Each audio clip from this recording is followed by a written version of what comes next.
Yes, I will talk today about the freight side. As Eduardo perfectly pointed out in the previous presentation, that freight has massive volatility, and there are things that can be done about it. Whether you want to do it directly, whether you want to do it via some other companies, that's up to you to decide. But most important is to understand after my presentation today that things can be done to mitigate the immense risk, the immense freight risk there is. Just quickly about Imarex before I start. There might be someone here who doesn't know about our company. Imarex was founded in 2000, and we are the only regulated marketplace for freight swaps, futures and options. We run a hybrid model, so we have an electronic trading platform in addition to voice brokerage.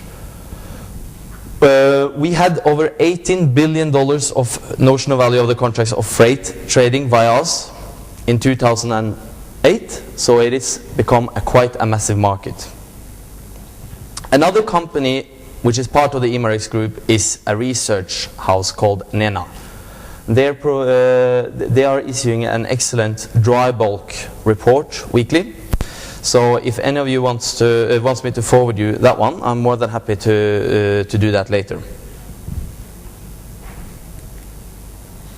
Freight. Well, the biggest difference over the last couple of years is that freight can now be treated as a commodity. You have basically all characteristics of a commodity being present even in the freight market. I mean, you have a standardized contract, you have a diversity of the participants, you have the liquidity, and of course the massive volatility does that you can actually do something about it by taking positions in the FFA market, whether it is to buy or sell an outright FFA or to do it via freight options.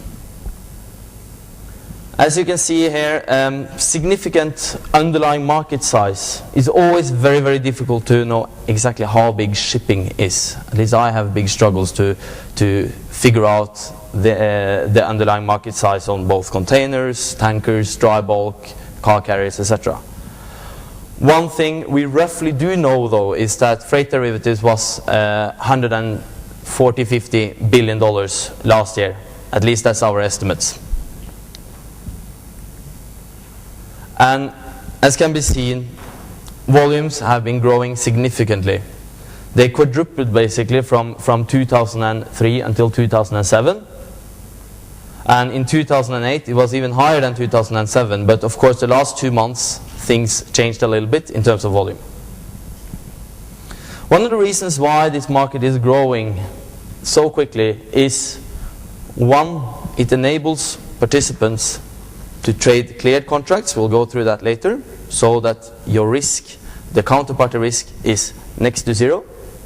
Second is it's very, very volatile. It is an instrument that importers, shippers, ship owners, etc. need to use.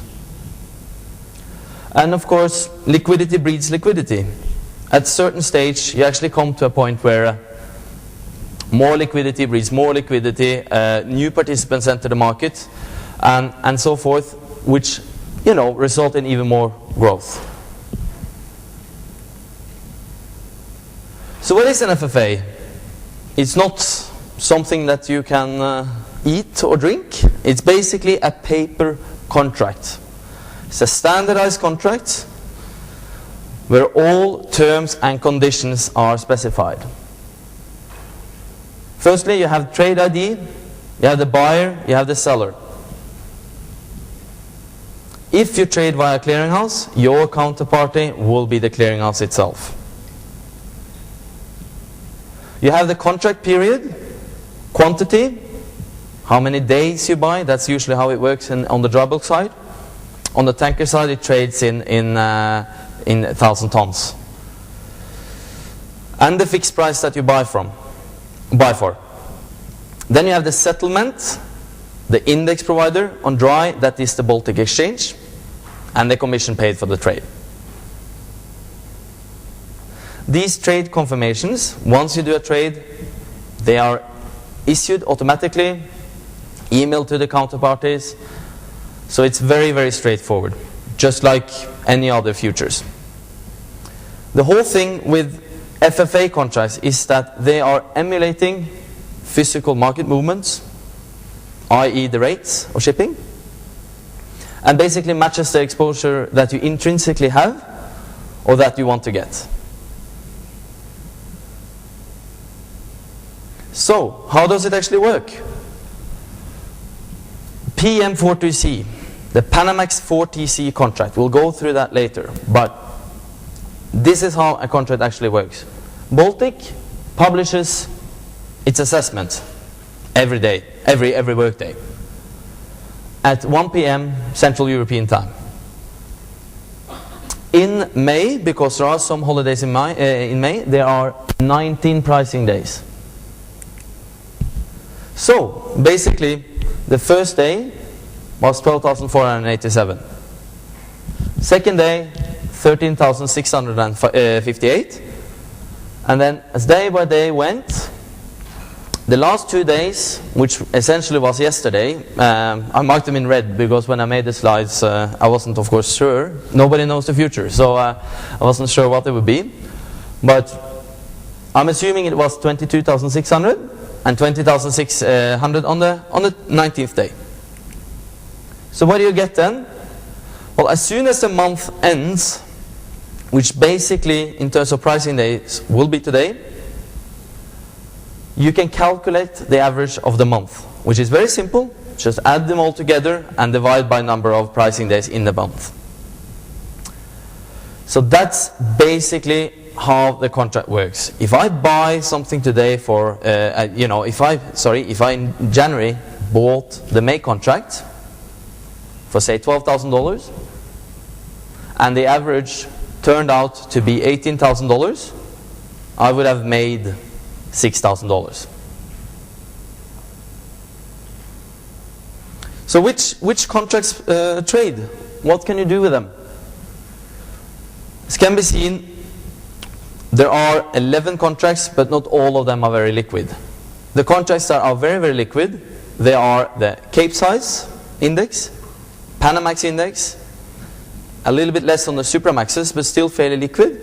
And then you have the Handysize, where you can still do lots of trades, but it's not even near as liquid as the other contracts. And you can see there are baskets: Capesize 4TC, Panamax 4TC, Suezmax 6TC, and Handysize 6TC. We'll go through them. You have them in your slides, so you can read them, study them in more detail if you want to. But let's take Panamaxes as an example. If you want to hedge your US Gulf to Asia Panamax exposure, you will have to actually trade the basket. If you trade the basket, that means that you will be exposed to the transatlantic voyage, 25%, then the Atlantic to the Far East, which is very close to your specific exposure, 25%,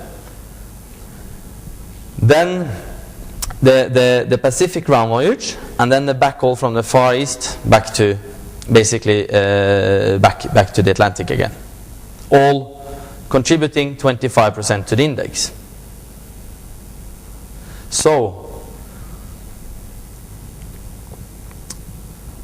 what you'll see, there are two things. Firstly, if I have a very specific Panamax exposure, will that correlate to the basket itself that I'm actually going to hedge? Yes, it will. We'll see that later. That's the first question you're going to ask. And the second question is, how much then should I hedge? Which we will also kind of go through.